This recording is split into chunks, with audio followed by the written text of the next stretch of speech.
कार्यक्रम के पुण्यार्चक हैं श्री राजेंद्र प्रसाद जैन, श्रीमती ममता जैन, श्री प्रशांत जैन, श्रीमती दिव्या जैन, पारस जैन, श्री भरत जैन, श्रीमती सौम्या जैन एवं समस्त परिवार, मुंबई। किसी भी व्यक्ति के लिए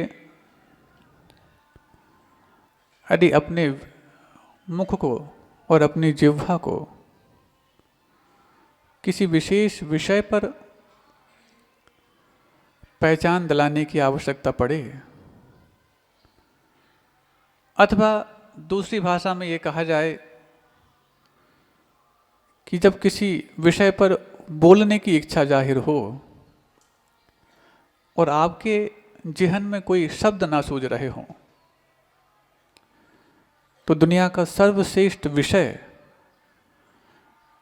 जिसके लिए प्रत्येक शब्द समर्पित होने को तैयार होता है, ऐसे ही सर्वश्रेष्ठ विषय हैं किसी भी वक्ता के लिए पूज्य गुरुदेव आचार्य विद्यासागर जी महाराज, जिनके चरणों में अपने समर्पण की आहुति प्रस्तुत करने के लिए शब्द भी इंटरव्यू देने पहुंच जाते हैं कि पहले मुझे चुन लो, पहले मुझे चुन लो। कहीं ऐसा ना हो कि पूरा वक्तव्य हो जाए, मेरा उपयोग ही गुरुदेव के चरणों में समर्पण के रूप में ना हो पाए। तो प्रत्येक शब्द जहां पर आकर के साक्षात्कार देने को तैयार है, ऐसे उस विषय का नाम पूज्य गुरुदेव आचार्य विद्यासागर जी महाराज है। और जब कुछ समझ में नहीं आता हो, मात्र गुरुदेव को याद करो। पता नहीं कौन सा ऐसा साजिश है पुण्य जो इस ज्योतिष पुंज के पे काम करता रहता है। हमें कभी लगता ही नहीं है कि गुरुदेव आसपास नहीं है। इन फिजाओं में, इन हवाओं में, जैसे पहले 18 फरवरी के पहले गुरुदेव हमेशा साथ देते थे, आज उतना ही बल्कि उससे ज़्यादा साथ देने के लिए हमेशा आसपास रहते हैं। शायद एक यही चीज़ तो है जो मेरे लिए इस बड़े अभाव को भी जीने के लिए स्वभाव से प्रभावकारी बन जाती है। किन किन रूपों में उनके व्यक्तित्व को याद किया जाए और कैसे उनके व्यक्तित्व को भुलाने की बात आए, जब ये तुलना होती है तो भुलाया तो उनको जाता है जिनको याद करने में मुश्किल हो। जो सहज याद होते हैं उनको याद अलग से करना भी नहीं पड़ता और भूलना तो कभी संभव है ही नहीं। कई बार गुरुदेव एक बहुत अच्छी बात कहते हैं, इस रंगीन दुनिया में भी रंगहीन बन के जीना सबसे बड़ी अपने आप में फितरत होती है।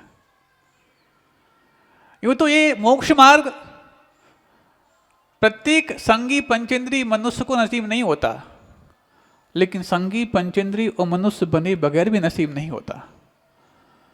लेकिन दीक्षा मिलती तो संगी बनने पर है, फलती असंगी बनने पर है। ये संगी असंगी क्या होता आप लोग सोच रहे होंगे, जो स्वाध्याय करते हैं वो तो जानते हैं। संगी मतलब मन सहित जीव का नाम संगी है, और जो जिसके पास मन नहीं होते, ऐसे कई सारे जीव हैं जो पंचेंद्री के नीचे होते हैं, वो सब तो असंगी होते हैं। लेकिन पंचेंद्री में भी दो भेद होते हैं, कुछ मन सहित पंचेंद्री होते हैं और कुछ मन रहित पंचेंद्री होते हैं। अथवा दूसरा एक अलग विषय ये भी है कि कुछ मन वाले होते हैं तो कुछ मनमाना करने वाले होते हैं। हालांकि ये सब दोनों मन वाले ही हैं, लेकिन मन वाले होना और मनमाना करने वाले में थोड़ा सा अंतर होता है। तो हम बात कर रहे हैं कि संगी पंचेंद्री होने पर दीक्षा मिलती, लेकिन असंगी होने पर वो दीक्षा फलती। तो क्या महाराज दीक्षा लेने के बाद मन गायब हो जाता है? मन तो गायब नहीं होता, लेकिन मनमानापना अवश्य गायब हो जाता है। और जब मनमाना तुम करना बंद कर दो तो तुम्हें किसी को भी मनवाना नहीं पड़ता। हर व्यक्ति का मन तुम्हारे पास आने के लिए तैयार खड़ा पाया जाता है। और जब इस चीज को व्यक्ति समझ लेता है तो उसके जीवन में कहीं ना कहीं सुकून को पाने के लिए उन्हीं के चरणों में पहुंचने की आवश्यकता महसूस होती है जिन्होंने मनमानापना बंद कर दिया है। क्योंकि मनमाना करने वाले तो वहां पर भी थे और मन वाले भी वहां पर थे जहां पर तुम्हारा सुकून छिन गया था। दुनिया में कई वस्तुएं ऐसी हैं जहां पर वो खो जाएं, वापस वही ढूंढो, मिल सकती हैं। लेकिन एक चीज ऐसी है जहां पर खोती है वो वहां नहीं मिलती। उस चीज का नाम है विश्वास। जहां पर विश्वास खोता है वहां ढूंढने जाओगे नहीं मिलेगा। बाकी सारी चीजें तो तुम खोदोगे, वहीं ढूंढोगे, वहीं मिलेगी। ये बात अलग है, किसी ने उठा के कहीं और रख दी हो तो बात अलग है, लेकिन विश्वास ना उठाया जाता ना कहीं धरा जाता, लेकिन जहां खो जाता है वहां प्राप्त नहीं हो पाता। इसीलिए मनमाना करके अपने विश्वास को खोने की प्रयास मत करना।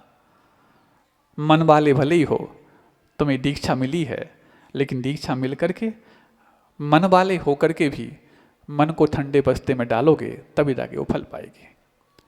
ये पूज्य गुरुदेव के ऐसे अमृतमयी वचन तो जीवन में पूरी यात्रा के लिए पाथेय का काम करते हैं।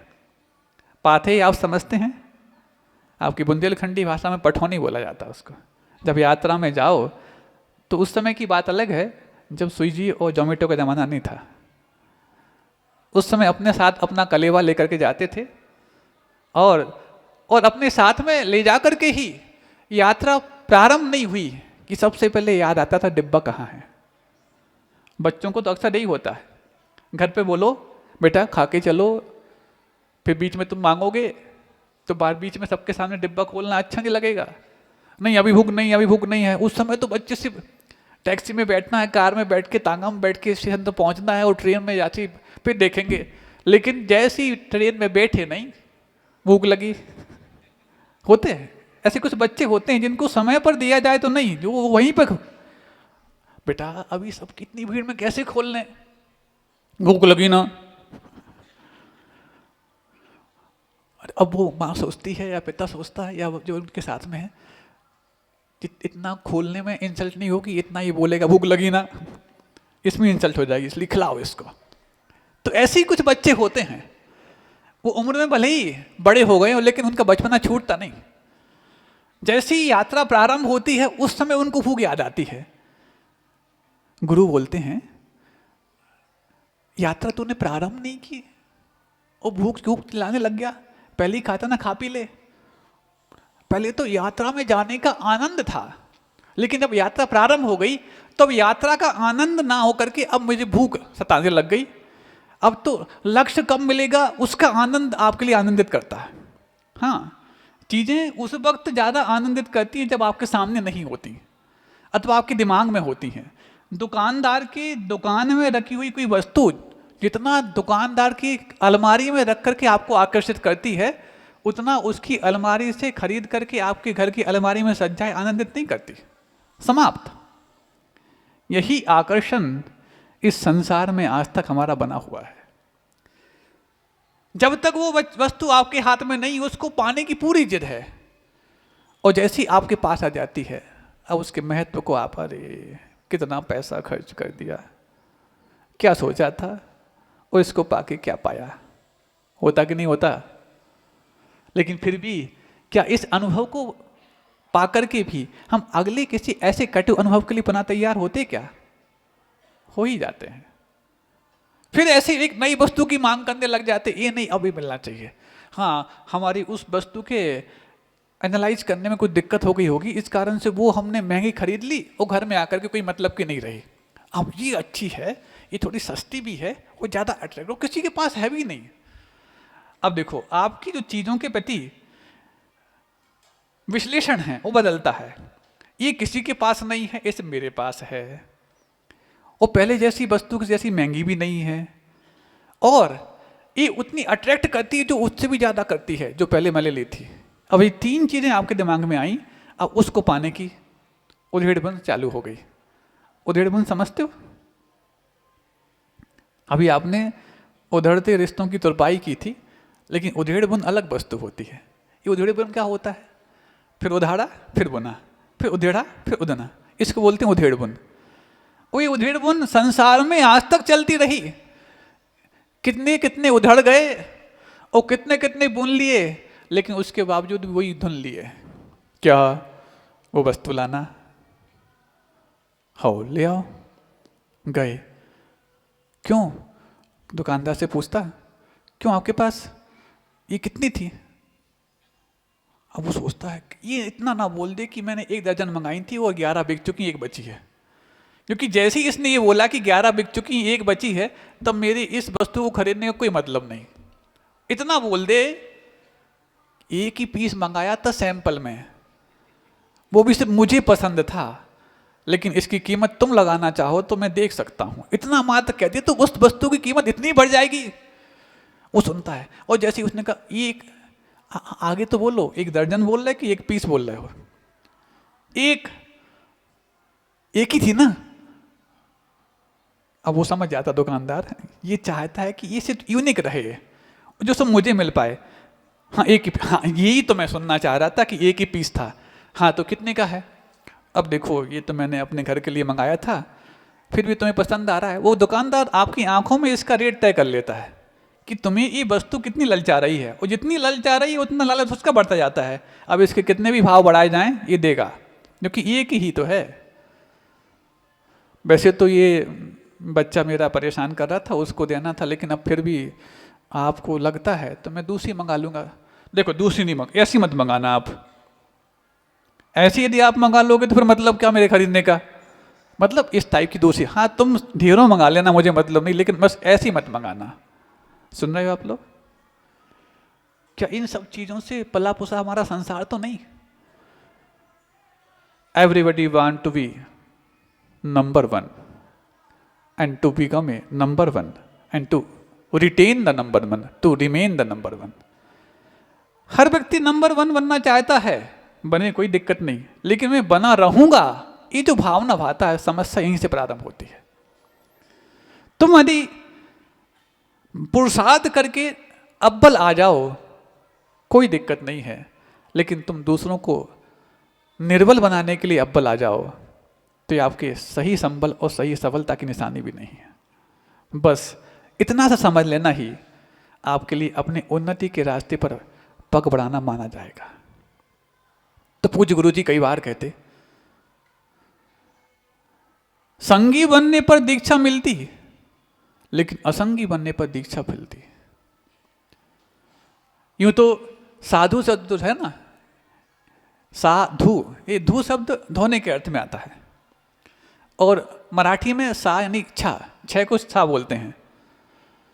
तो जो 6 को धोने में लगा रहता है उसका नाम साधु है। ये 6 क्या? 6 क्या? क्रोध, मान, माया, लोभ, मद और मत्सर, इनको धोने में जो लगा वो सही साधु। ठीक है, ये भी हो गया।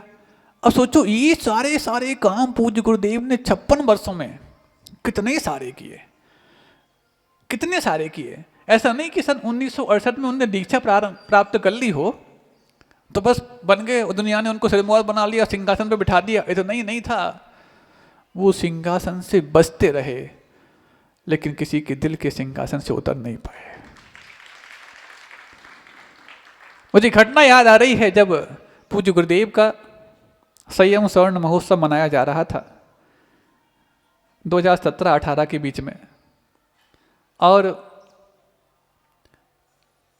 30 जून 1968 को दीक्षा हुई, आषाढ़ शुक्ल पंचमी को। लेकिन आषाढ़ शुक्ल पंचमी 2017 में जिस दिन पड़ी थी, जून का ही महीना था, तो डोंगरगढ़ में उस समय हम लोग थे, छत्तीसगढ़ में। आज छत्तीसगढ़ से भी लोग आए हैं, आते ही रहते हैं। अब तो लगता है जिंतूर और जगदलपुर और मुंगावली, इसमें भेद करना ही कठिन हो गया कि कब जिंतूर के लोग आते, कब जगदलपुर के आते, कब मुंगावली। आप लोग को भी लग रहा होगा ना। तो ये सब जगदलपुर, हाँ डोंगरगढ़ की बात है। अजमेर से एक बहुत भव्य सिंहासन बनकर के आया था। एक विशेष सृष्टि ने पूज्य गुरुदेव के दीक्षा के 50 वर्ष पूर्ण होने जा रहे हैं, इस उपलक्ष्य में बहुत व्यवस्थित बनवाया था तो लकड़ी का, लेकिन उसमें चारों तरफ से चांदी और सोना बहुत कितना नहीं। अब देखो, आषाढ़ शुक्ल पंचमी का दिन सुबह सुबह आचार्य भक्ति पब्लिक बहुत आई थी। इतनी पब्लिक थी। वैसे तो आचार्य श्री की दीक्षा दिवस पर लोग कम, शरद पूर्णिमा पर ज़्यादा आते हैं, लेकिन उस दिन चूंकि 50वां दीक्षा दिवस था इसलिए आए थे। बहुत भीड़ थी डोंगरगढ़ में, और वैसे क्षेत्र इतना बड़ा नहीं है कि सारी, लेकिन फिर भी अब तो बहुत सारी व्यवस्थाएं बन गई हैं, कितनी भी भीड़ आ जाए सब समझ आती है। क्योंकि जब पूज्य गुरुदेव इतने विराट व्यक्तित्व होकर के भी हम जैसे छोटे से दिल में भी समाने लायक हो जाते हैं, तो उनके जहाँ पर रहें वहाँ पर अक्षीण आलय रिद्धि स्वाभाविक सी बन जाती। कितने भी लोग आ जाएं वहाँ पर सब सोच समाने लायक बन जाते हैं। तो बहुत भीड़ थी सुबह सुबह। वैसे तो भक्ति प्रांगण में होती थी संत निवास के, लेकिन उस दिन पब्लिक ज़्यादा है, तो पूज्य गुरुदेव को निवेदन करके कि आज सुबह की भक्ति बाहर पांडाल में हो जाए। बमुश्किल गुरु जी आए, क्योंकि उनके लिए ये सब चीज़ें बहुत सुहाती नहीं। आए और जय जयकार के नारे लगने लग गए। उसके बाद जैसे ही सिंहासन में विराजमान करने की बात आई, जिस दिन अभी तक चूंकि जिस सिंहासन पर बैठते थे, बैठते बैठते पता लग जाता कि हाँ ऐसे बैठना, और कोई नई चीज़ दिखती है तो अचानक जैसे उन्होंने परिमार्जन तो कर दिया उसमें, लेकिन इतने में देखने को लगा कि अरे ये तो कुछ अलग है। कभी भी गुरुदेव जहाँ बैठना है मां उतने ही स्थान देखते, पिच्छी का लगाते और बैठ जाते, लेकिन उस दिन कुछ अलग था। तब उन्होंने पीछे की ओर देखा कि पीछे क्या है, जिसको आप गेटअप बोलते हैं। क्योंकि जो अपने आप में हर चीज से सेटअप हैं, वो तुम्हारे गेटअप से प्रभावित नहीं होते, और तुम्हारा गेटअप यदि उनके सेट को अपसेट करता है तो उसको वो छोड़ने के लिए तैयार भी होते। अब इसके पहले एक बार उनको ज्ञात नहीं रहा होगा, तब शायद बैठ भी गए होंगे, क्योंकि रोज सिंहासन पे बैठना होता तो बैठ जाते, लेकिन उस दिन जब विशेष था, ये क्या भगवान सिंहासन, सिंहासन तो है, ये राज सत्ता का सिंहासन है क्या? सुन रहे हैं आप लोग? ये राज सिंहासन है क्या? नहीं नहीं भगवान, आप लकड़ी का है। हाँ लकड़ी का तो मुझे मालूम है, लेकिन लकड़ी के अलावा क्या क्या है पीछे जो लगा हुआ है? इस कार्यक्रम के पुण्यार्चक थे श्री राजेंद्र प्रसाद जैन, श्रीमती ममता जैन, श्री प्रशांत जैन, श्रीमती दिव्या जैन, पारस जैन, श्री भरत जैन, श्रीमती सौम्या जैन एवं समस्त परिवार, मुंबई।